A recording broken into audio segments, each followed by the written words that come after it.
Scottie Thompson balik sa MVP mode.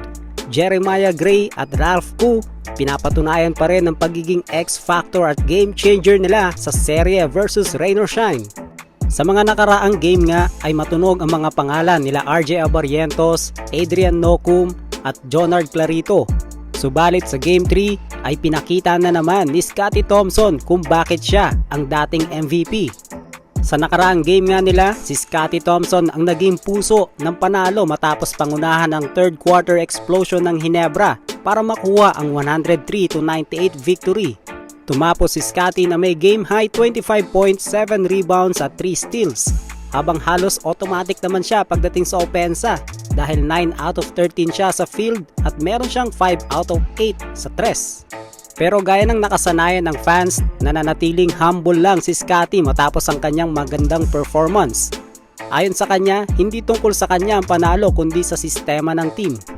At habang tahimik naman si Scottie sa sarili niyang performance, ay todo puri naman si Coach Tim Cone sa kanyang veteran guard. Ayon kay Cone, si Scottie ang klase ng player na ginagawa ang lahat ng mga bagay na ayaw gawin ng iba, gaya ng mga hustle plays, rebounds, depensa, at paggawa ng mga winning plays. Dagdag pa ni Coach Tim, sa loob ng halos 10 taon nilang pagsasama, hindi nagbabago ang work ethic ni Thompson. Kaya naman sa mga oras na medyo inaalat si Abarrientos at si Brownlee, to the rescue naman si Scottie Thompson.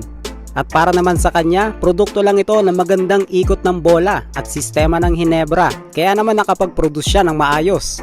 Isang patunay lang na kapag kailangan ng Ginebra ng bayani, palaging handang umaksyon ang former MVP.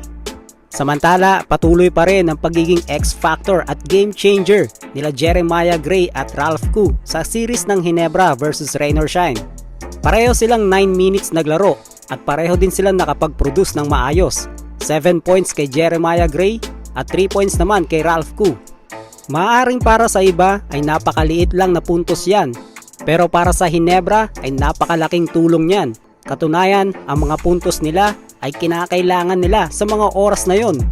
Kumbaga, sa mga oras na inaalat ang Ginebra sa opensa, silang dalawa ang nagbigay ng energy.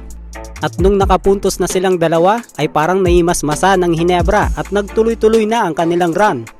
Kaya naman masasabi natin na talagang pinapatunayan ni Jeremiah Gray at Ralph Koo na sila ang game changer at X-Factor sa series na ito.